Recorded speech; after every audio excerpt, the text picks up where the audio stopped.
Well, now to a fix for that uncomfortable sensation of having increased pressure in your gut after eating. It's commonly called bloating and regularly affects up to 30% of the population, a whopping 8 million Aussies. Fortunately, for many people, it's a short-term build-up of gas that resolves itself, usually triggered by a big meal, Mon. Lovely.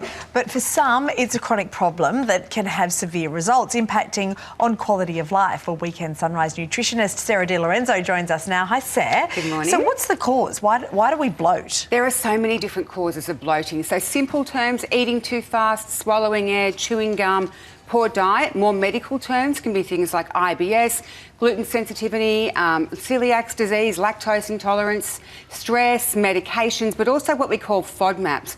And FODMAPs are basically compounds found in an array of foods that escape digestion, go to our large intestine, ferment and create bloating. So what we're going to showcase today is basically the culprit foods and what we can do as alternatives. So if we have a look at the bench here, so going through, beer is probably one of the worst things for bloating. This is all the culprits, is it? The culprits are at the back and the front. And cabbage! You can't have it on your burger anymore. Oh my God, you can't get away from cabbage today. If I saw cabbage on my burger, I'd fling the patty out in rage, firstly. But secondly, Sarah, you're telling me that these items here, which are categorically health, can trigger bloating. Yes, No, if you have a seed and bloat, that's just not fair. I know, but it's not a seed, it's a legume. It's a lentil, actually. Why do you roll your L's when you say legume? Legume.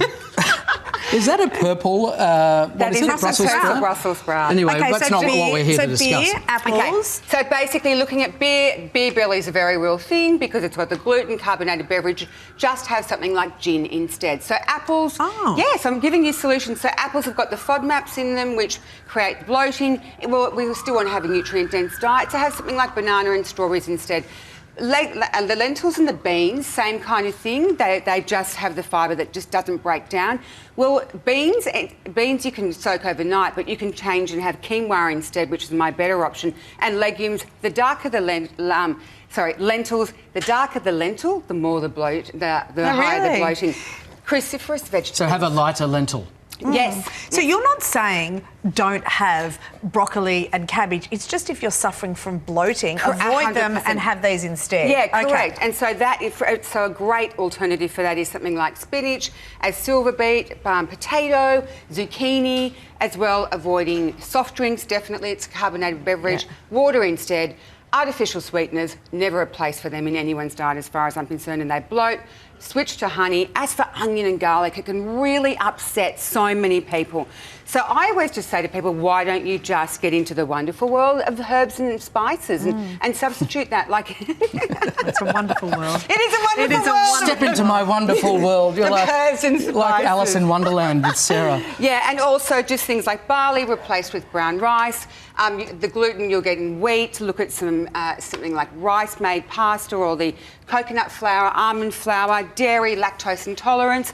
Look to a nut-based product. So if we wake up feeling bloated and you haven't actually eaten anything already, you've got a smoothie here, and it's really good because you've actually shown us what the quantities are. Yes, so basically here, this is my de-bloating smoothie. So I've got a banana in here, so you put a banana. I've also got about a good tablespoon of ginger, 2 stalks of celery. Celery is so good as it helps with water retention. Banana helps with water retention too. Hey, Matt, I've got 2 kiwi fruits here, which are great for constipation. And guess what? Why are you singling me out? Yes, Matt. Because they've got the skins on them. But why didn't you say, hey, Mon, I've got something great here for constipation? She doesn't need to. She thinks constipation because of you. Fine, thank you. You turn your nose up at eating kiwi skins. We've had that conversation. The skin. This is the end result, which I'm going to get you guys. This would be good for you for the constipation. Oh, my God. And then in here, look, we've got mint as well. Mint's great. It's great for breaking down gas. That is delicious. Yogurt, which is a probiotic. I've got coconut water as well. Good.